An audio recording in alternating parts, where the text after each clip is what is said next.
नमस्कार. अमोल भारती या यूट्यूब चॅनलवर मी पुन्हा एकदा तुमचं स्वागत करते. आता हळूहळू थंडी वाढायला लागलेली आहे, म्हणजे हिवाळ्याची सुरुवात होणार आहे आणि हिवाळ्याची सुरुवात झालेली आहे त्यामुळे आपल्याला आपल्या गार्डनमध्ये काही झाडं असणं फार आवश्यक आहे. एक तर झाड आपण पहिले बघितलंच आहे, पेंटस.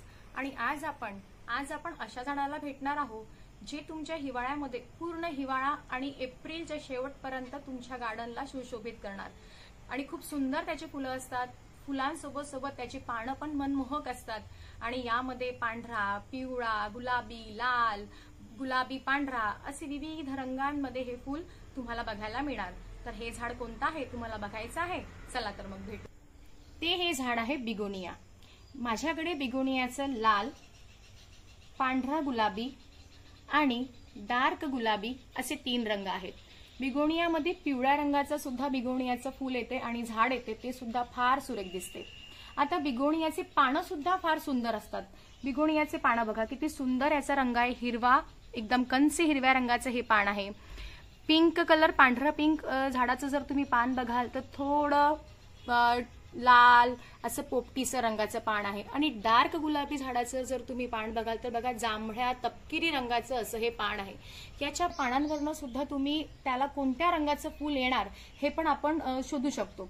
जर असे डार्क रंगाचे हिरवे पानं जर तुम्हाला दिसत असणार तर समजा त्याला लाल रंगाचं फूल येणार आहे.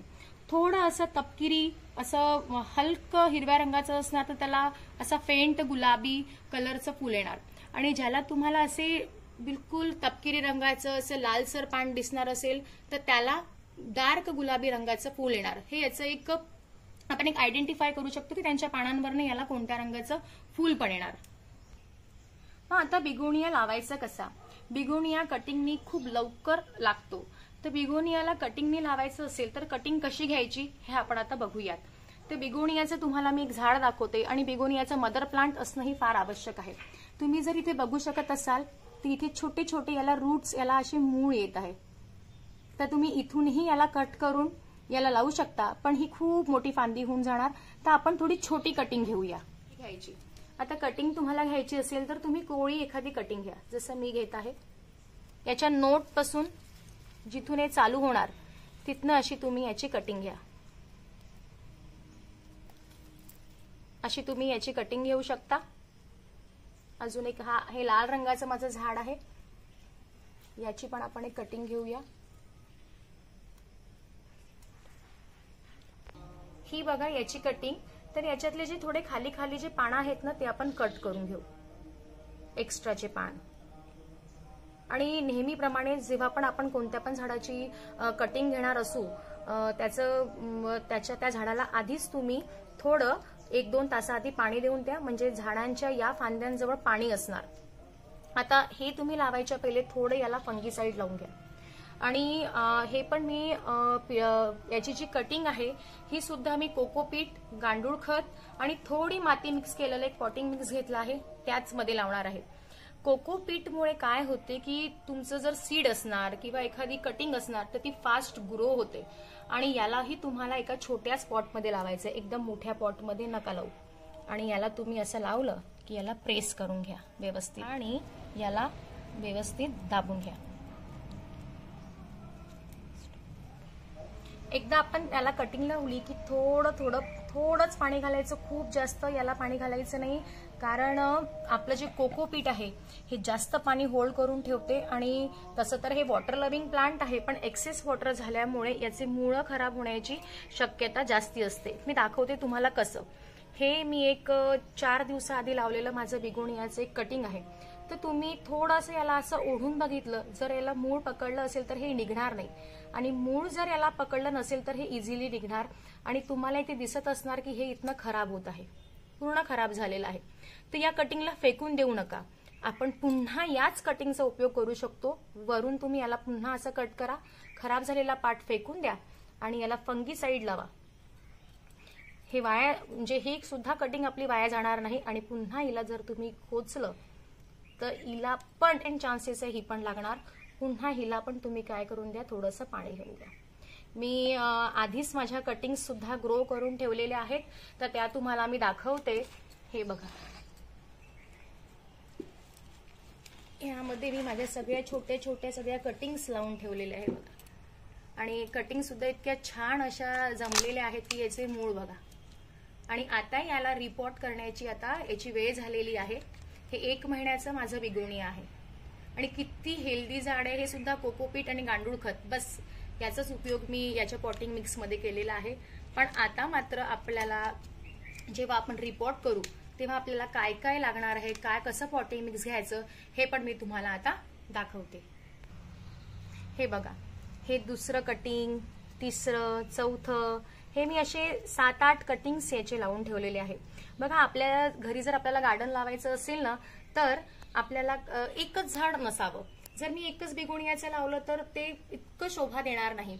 तुम्ही एक मदर प्लांट घ्या आणि त्यापासून 10-12 तुम्ही रोप तयार करा. त्यामुळे काय होणार, जेव्हा तुम्ही त्याला एका रांगेत ठेवणार, त्याचे फुलं एक सोबत जेव्हा उगवणार तेव्हा ते खूप सुंदर दिसणार. त्यामुळे तुम्ही जर नर्सरीमध्ये जात असाल, त्याला फुलंही नसेल तरी तुम्ही एक मदर प्लांट घरी घेऊन या आणि मी ज्या पद्धतीने तुम्हाला कटिंग सांगितलेली आहे करायला त्या पद्धतीने तुम्ही कटिंग करा आणि बघा, झाड खूप सुंदर असं लागणार आणि इझिली लागते. आणि हे बघा, याला पण किती सुंदर मुळांची बघा किती ग्रोथ झालेली आहे. म्हणूनच मी सांगते तुम्हाला नेहमी माझ्या व्हिडिओमध्ये की पहिले छोट्याशा अशा पॉटमध्ये तुम्ही कोणतं पण कटिंग लावा आणि कटिंग लावण्यासाठी कोकोपीट आणि गांडूळ खत आणि थोडंसं शेणखत हे माध्यम वापरा. यामुळे तुमची जी कटिंग असणार ती खूप छान लागणार. आता हे बघा, आता मी माझं जे रोप आहे ते रिपोर्ट करणार आहे. तर त्यासाठी आता आपण कसं पॉटिंग मिक्स बनवायचं, तर ही आहे माझी 50% माती जी आपण झाडांमध्ये टाकतो, ती आपली साधी माती, थोडं कोकोपीट, यातच गांडूळ खत आणि शेणखत दोन्ही पण मिक्स केलं आहे. आणि हे आहे परलाईट. परलाईटचा उपयोग हा होणार की परलाईट मिक्स केल्यामुळे एअर जी असणार मातीच्या आतमध्ये छान खेळती राहणार. ही जागा करते मातीच्या आतमध्ये एअरला पोहोचण्यासाठी, हवेला पोहोचण्यासाठी. तर आपलं हे पॉटिंग जे आहे हे तयार झालेलं आहे. याला तुम्ही छान मिक्स करून घ्या. यामध्ये तुम्ही वाळलेल्या पानांचा भुरका पण टाकू शकता, त्यामुळे ते अजून छान होणार. आणि हे फ्लावरिंग करणारं झाड आहे म्हणजे यांना तुम्हाला वेळोवेळी 15 दिवसातून एकदा यांना तुम्हाला खत पण द्यावं लागणार. आणि अजून एक चूक खूप जण करतात की ते खालनं जे आहे कुंडीला होलच करत नाही. आपली जी कुंडी आहे तिला तुम्ही 3 ते 4 होल करा, कारण जर का बिगोनियाच्या झाडामध्ये पाणी जास्त झालं तर बिगोनियाचं झाड मरण्याचे चान्सेस पण जास्ती असतात. वेल ड्रेन सॉइल तुमची असायला पाहिजे. तुम्ही माती घालून घ्या आणि खूप इतक्या लेवलपर्यंत माती यामध्ये भरू नका, कारण आपण समोर अजून यामध्ये वेळोवेळी आपण यामध्ये खत देणार, भरून अजून गांडूळ खत टाकणार किंवा आजूबाजूला माती खोरायला जागा हवी असते. ही आता माझी पॉटिंग मिक्स तयार आहे आणि यामध्ये मी आता हे माझं बनलेलं रोप मी यामध्ये लावत आहे. त्याआधी हे खाली खाली जे पानं वाढलेले आहेत ते तुम्ही तोडून घ्या, कारण हे मातीला चिपकणार, मातीमधले इन्फेक्शन इथपर्यंत पोहोचण्याचे चान्सेस असतात. त्यामुळे यांना तुम्ही तोडून घ्या. आणि आता जेवढं हे वरती आहे तेवढंच फक्त याला तुम्ही व्यवस्थित दाबून घ्या. आणि तुमच्याकडे फंगीसाइड असणार तर तुम्ही त्याचं पाणी याला आता आज घाला. पाणी याला घाला तर ही तुमची जी कटिंग आहे एकदम व्यवस्थित छान लागणार. आणि एक 15 दिवसामध्येच ही ना फ्लावरिंग पण करणार. 15 दिवसामध्ये हे बघा माझं झाड, हे मी 15 दिवसाआधी याला रिपोर्ट केलेलं आहे. यामध्ये माझे दोन बिगोनियाचे झाडं लावले, याच्यामध्ये हे एक आणि हे एक. त्यामुळे काय होणार, हे किती छान बुशी बुशी माहीत पडत आहे. अजून बुशी करण्यासाठी तुम्हाला याला वेळोवेळी तुम्ही कट करा. याला जर तुम्ही कट केलं आणि हीच कटिंग पुन्हा ग्रो करा, झाड पण बुशी होणार आणि तुमच्याकडे एका झाडापासून 10 झाडं पण तयार होणार.